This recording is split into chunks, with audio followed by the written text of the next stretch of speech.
আমি আলোচনা করছি ভগ্নাংশের যোগ ও বিয়োগ নিয়ে। আজকে ভগ্নাংশের বিয়োগের দ্বিতীয় পর্ব তথা শেষ পর্ব। তো চলো শুরু করি। ভগ্নাংশের বিয়োগ দ্বিতীয় পর্বে আমরা এই ধরনের অঙ্কগুলো করব।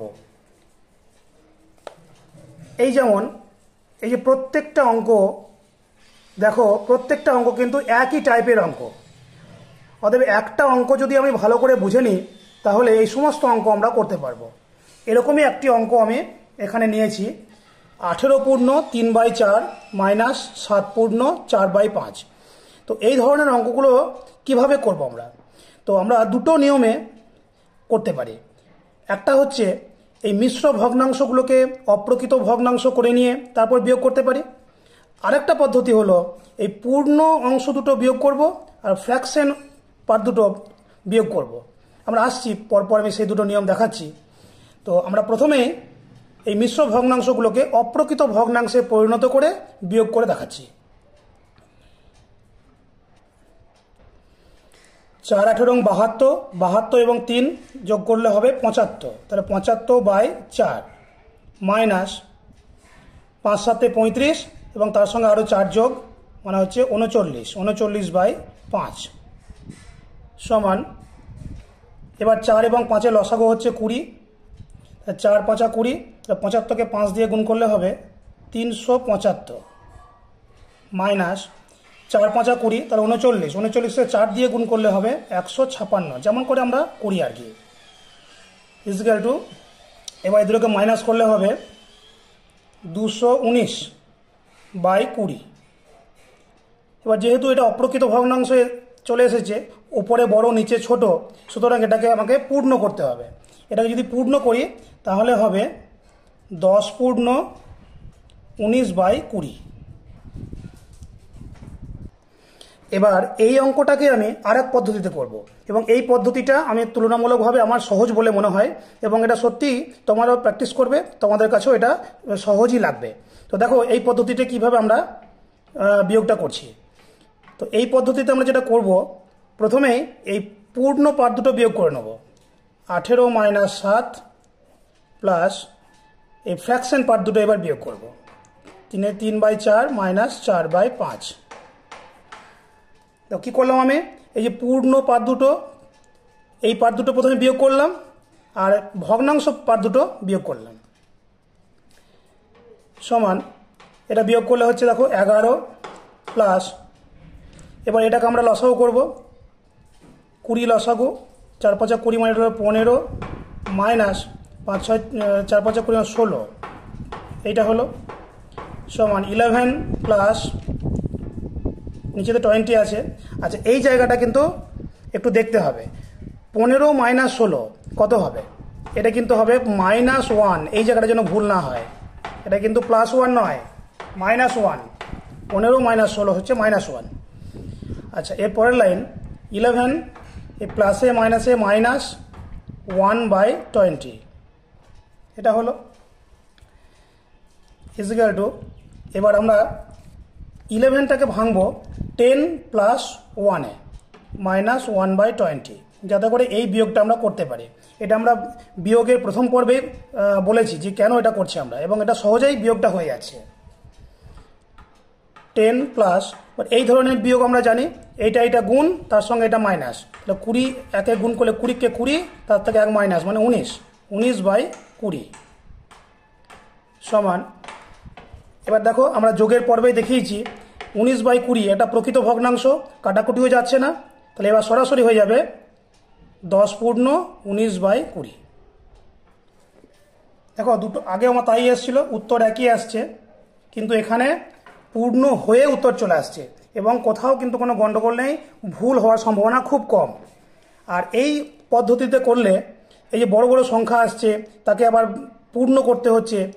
যখন বড় সংখ্যা থাকবে, আরও যদি বড় দিয়ে অঙ্ক থাকে, তখন এই লসাগু করে গুণ করা তারপর পূর্ণ বের করা, এটা কিন্তু অনেক সময় সাপেক্ষ এবং বিরক্তিকর বলে মনে হবে এবং কষ্টকরও। আর এই পদ্ধতিতে করলে কয়েকটা লাইন বেশি হচ্ছে কিন্তু একদম পূর্ণ হয়ে উত্তর চলে আসছে। সুতরাং আমরা এরকম ধরনের বিয়োগ যখন করতে যাব তখন এই দ্বিতীয় পদ্ধতিতে করাটাই সুবিধাজনক। কিন্তু এখানে একটা কথা আমার বলার আছে, এই যে 15 থেকে 16 মাইনাস করলাম, যে -1 হচ্ছে এই যে জায়গাটা, এই পদ্ধতিতে তখনই সে করতে পারবে যখন এই 15 থেকে 16 বিয়োগ করলে যে -1 হয়, এই ধারণাটা যখন তার হবে। এই যে নেগেটিভ ইন্টিজারের যে ধারণা, ঋণাত্মক সংখ্যার ধারণা, এটা কিন্তু ক্লাস 5-এর স্টুডেন্টদের নেই, এটা শেখানো হয় ক্লাস 6 থেকে। সুতরাং ক্লাস 6-এর স্টুডেন্ট, 6-এর পর থেকে কোনো স্টুডেন্ট যদি এই বিয়োগগুলো করে, তখন সে এই পদ্ধতিতে একদম খুব ইজিলি করতে পারবে।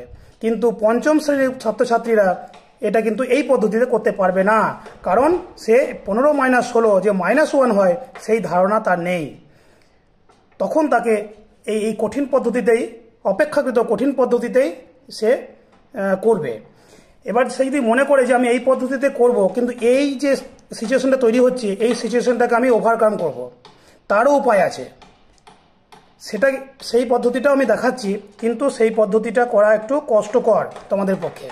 তোমরা তখন এই পদ্ধতিটা করাই সুবিধাজনক। তবুও আমি দেখাচ্ছি যে এরকম সিচুয়েশন যাতে করে না আসে, তখন পঞ্চম শ্রেণীর স্টুডেন্টরা এই অঙ্কটাকে কিভাবে করবে। এই যে অঙ্কটা আমি আবার লিখেছি, দেখো এই 18 পূর্ণ 3/4, এইটাকে তখন ভেঙে নিতে হবে। এইটাকে ভাঙলে হবে 17 প্লাস 1 পূর্ণ 3/4, এই জিনিসটাকে ভাঙলে মাইনাস যেটা আছে 7 পূর্ণ 4/5। আচ্ছা, আমি আবার দেখিয়ে দিই যে এই যে 17 প্লাস 1 পূর্ণ 3/4, এইটা কি করে 18 পূর্ণ 3/4 হচ্ছে, অর্থাৎ এটাকে ভাঙলে এই লিখলাম আমি, এটা লেখাটা ঠিক হলো কিনা। আচ্ছা, সমান 17 প্লাস এই 1 পূর্ণ 3/4, এটাকে লেখা যায় 1 প্লাস 3/4। এটা আমি যোগের একদম প্রথমেই বলেছি, যোগের যে পর্বটা আছে সেখানে প্রথমে এটা বলেছি, এটা লেখা যায়।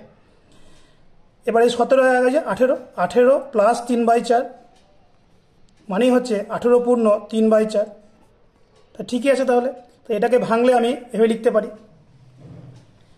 এইবার যেটা করব, আমি এইটাকে নেব আর এইটাকে নেব, 17 আর এই যে এইটাকে এবার বিয়োগ করব। এখানে পূর্ণ, এখানে 17 হচ্ছে পূর্ণ, পুরোটাই পূর্ণ আছে, আর এখানে 7 পূর্ণ আছে, তাহলে 17 - 7, এই পূর্ণ অংশ দুটো আমি আগে নিয়ে নিলাম, প্লাস 1 পূর্ণ 3/4, এই যেটা আছে এটা লিখলাম, আর এখানে পড়ে আছে -4/5। 7 তো আগে নিয়ে নিয়েছি, তাহলে 4/5 এখানে পড়ে আছে, লিখলাম। এটা হলো 10 প্লাস, এবার এটাকে অপ্রকৃত ভগ্নাংশ করতে হবে, 4 × 4, সেটা 4 × 4 আর 3 যোগ 7/4 মাইনাস 4/5। এবার এটাকে এই অংশটা করব, এই অংশটুকু 10 প্লাস, এটা যে 20 লসাগু, 4 × 5 = 20, মানে 5 × 7 = 35, মাইনাস 4 × 5 = 16, তার মানে হচ্ছে 10 প্লাস, বিয়োগ করলে হবে 19/20, তার মানে হচ্ছে 10 পূর্ণ 19/20। আর এই যে এখানে এই যে লাইনটা, এই সেকেন্ড লাইনটা, এই লাইনটাই হচ্ছে আসল ব্যাপার। এটাকে ভেঙে নিয়ে আমরা এইভাবে লিখতে হলো, তারপর এগোতে হলো। তো সুতরাং এই পদ্ধতিটা আমার মনে হচ্ছে একটু জটিল পদ্ধতি, কিন্তু যদি আমাদের নেগেটিভ সংখ্যার ধারণা এসে গিয়ে থাকে, তখন আমরা খুব সহজেই এই পদ্ধতিতে করতে পারবো। যাই হোক, তোমাদের সব রকম সমাধান পদ্ধতি বলে দিলাম, একটা এবং এই নিচে একটা অঙ্ককেই আমি তিনবার করে দেখালাম। এবার তোমাদের প্র্যাকটিসের উপর নির্ভর করছে, তোমাদের বোঝার উপর নির্ভর করছে কোন পদ্ধতিতে তোমরা করবে।